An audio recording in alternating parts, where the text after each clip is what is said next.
Hey, it's Kevin DeWitt here. Welcome to the next video in the Setting Up a Home Music Studio course. In this video, we're going to talk about headphones.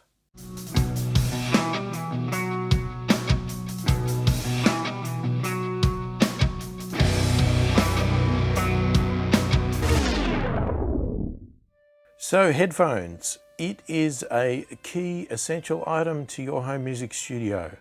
Now, if we were talking about mixing specifically, the recommendation generally is that headphones are not great for mixing. Now, while I sort of agree with that, I also partially disagree because it can be done. All right, it's not necessarily the best. I wouldn't focus on it, but it can be done. So it's not totally impossible. And for bare essentials to get started, I would definitely go with headphones because it is the easiest thing to set up in your room. Now, obviously with recording, we are going to need headphones, okay? Because generally if we're recording our vocals, we can't have the music playing out of speakers in the room because the mic you're recording your vocals in is going to pick that up as well. And we don't want that. We want to reduce as much noise as possible, including the music, out of that vocal mic so that when we record our vocals, they are purely just our vocals. And that goes for every instrument. It goes for our electric guitars, our acoustic guitars, everything else.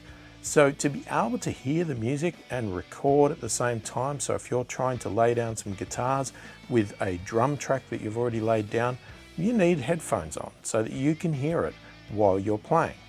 Now, there are times when you're working with virtual instruments or MIDI keyboards where if you had studio monitors, you can actually record those while listening on the speakers and not on headphones because they're not actually recording sound in your room. They're recording the MIDI notes that you're playing on the keyboard.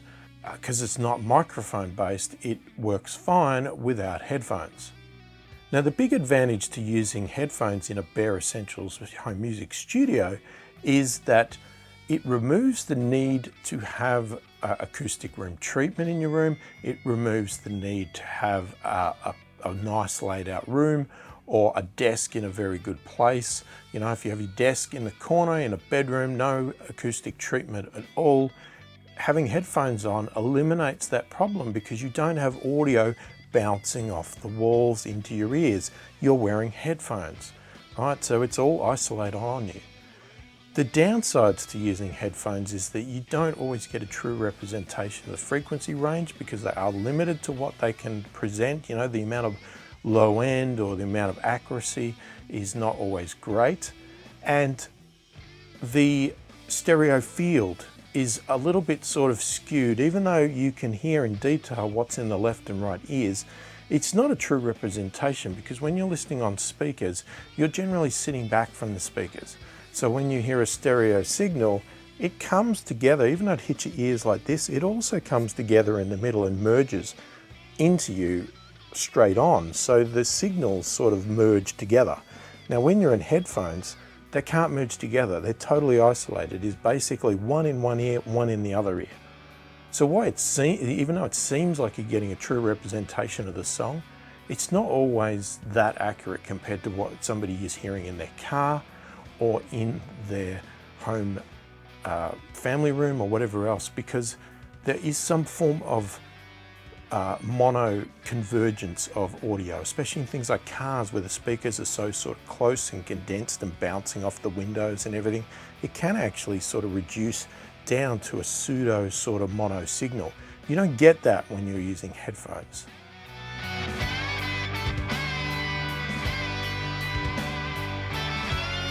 Now, while there's tons and tons of headphones out on the market, what we want from So if we're talking about mixing and we're talking about listening accurately in high detail and getting our songs to accurately play to people out in the real world, so this is more on the mixing side, we want studio grade headphones, okay? We want them to be a very flat response. They're not like consumer-based headphones that you're going to see in the store. You know, if you go down to the Apple store and you're playing with the Beats headphones and stuff like that, they're not like that, okay? Those headphones generally will boost the bass so that it's really thumping, and they may even boost the highs so it's really bright. Okay, that's not what we want out of our headphones. What we want is a studio quality mixing style headphone that is very sort of flat response. All right, they're not the sort of headphones that you're going to sit there just listening to. Now, I actually do like the sound of them because I find that it accurately represents the music. But for other people, depending on the style of music you're listening to, you may not get that really thumping low end that you want out of your Beats headphones, or that brightness out of the song that you generally like while you're listening to it. It may sound dull and flat, but over time, if you use them more and more, you get used to it and it becomes natural, and any of the other headphones start to sound ridiculously over bassy or over hyped, and they just sound wrong. Now, because we want to get this flat response, and the reason we want the flat response is because it allows us to mix our songs accurately to the point that it will represent best on the most amount of sources out there. Now, for an example, if you mix your song on a set of Beats headphones, you're most likely going to not put too much bass in your song because the headphones are already boosting the bass so much that you're going to keep the bass down. Now, when you go and take that to your car or your home stereo, you may have found that your song sounds so weak and thin because it has no bass at all, because it was relying on you mixing with these overly bass heavy headphones. So if we have a flat set of headphones, then we're basically leveling our frequency response in our mix to be fairly flat as well, so that if you use Beats headphones, it's going to boost the bass like you want. If it's in your car and it doesn't do that, then it won't, but it's not going to reduce the bass, it's just going to keep it flat. Or your car might be overly bright, so it's going to brighten the highs. But because you've done it flat, it's not over brightening it way too much because your mix was already too bright.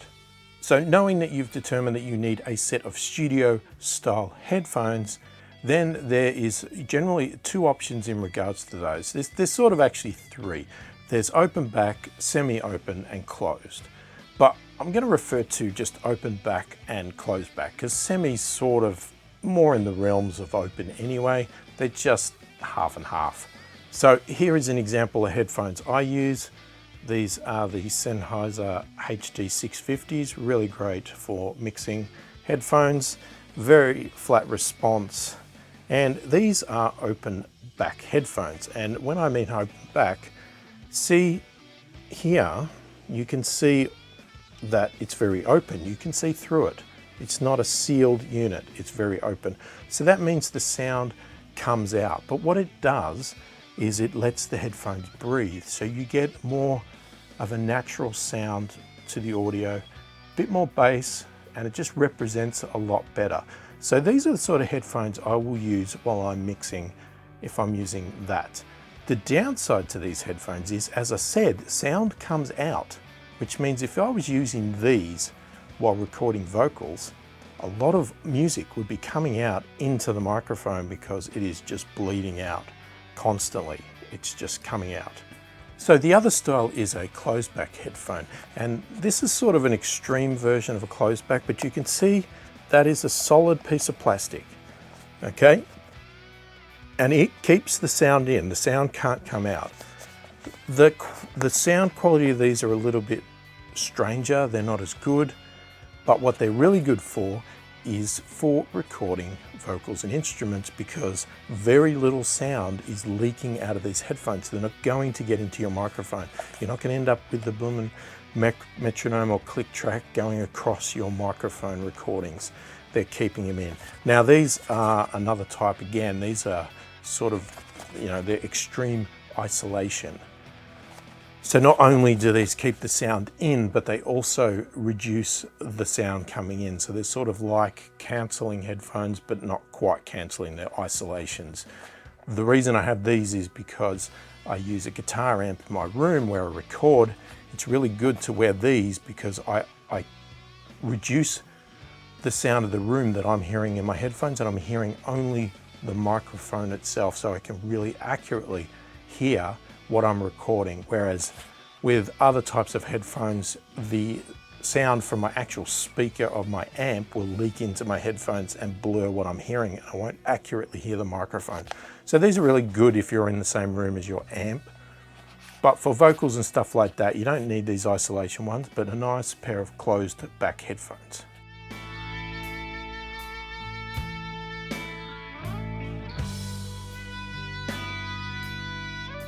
So again, which one you get depends on what you're primarily going to do. Now, I would recommend, to be honest, if you're looking at recording and mixing as you go, I would get both sets as I have here.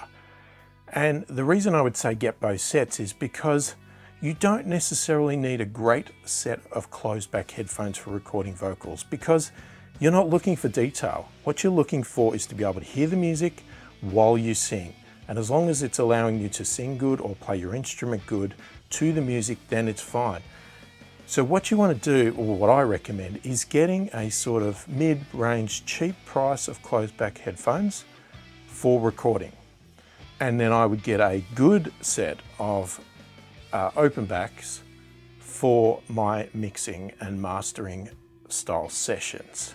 Now, if your budget can't stretch to that point, then obviously make a decision on what is going to be best for you at this stage. But look, the price of the closed back headphones can be extremely cheap. So I really do recommend that you have a look into going that approach, because going either way, closed or open, is going to restrict what you can do. Because as I said, if you decide to go with the open back because you want the detail, you're going to struggle to keep the music out of your recordings and the click track out of your recordings, because it's going to bleed out of the headphones. If you go only for the closed back, then you're not going to get the detail and the sound quality when you get to the editing and mixing stage that you want to accurately get your songs out. Now, where you may differ from that could be that if you are seriously going to go to the next step very quickly and get studio monitors, then you might decide that you only want the closed back because you're always going to mix on the studio monitors and you're never going to use headphones. But I have studio monitors, I have good ones. I still use the headphones to refer to because it's good to check your mixes on headphones. Plus sometimes headphones can bring out details and noises you just can't hear on studio monitors that you need to hear and rectify. So I personally still recommend having both, but again, it all depends on your budget and where you can stretch that budget to. Now, if you decided earlier on in the course that you were going to have two headphone outputs on your audio interface because you're going to have yourself and another artist recording in your studio, then they're going to need a set of headphones as well as you.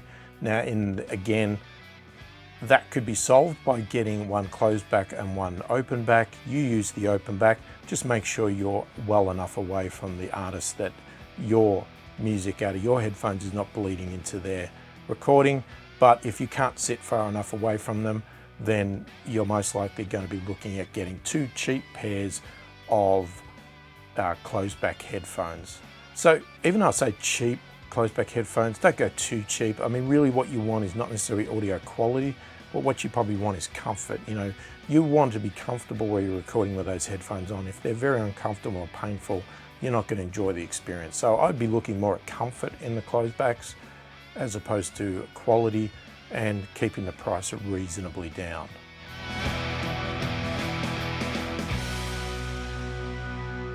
So hopefully that's given you enough guidance around headphones. If you do have any questions or you want to ask about certain pairs, etc., if anybody's used it, please ask in the comments. Again, I want to guide you through the process and make sure you're getting what you need out of this and getting your home music studio set up correctly and the way you want to get the best results. So now, again, it's time for you to go over to the PDF and work on the worksheet. Okay, fill it out, do your research online, read reviews, look at your budget and see how you're going to fit those headphones in and which ones you want, whether you're going to get the two, whether you're going to get one, or how many you're going to get. So go and do that in the PDF, and I will catch you in the next video.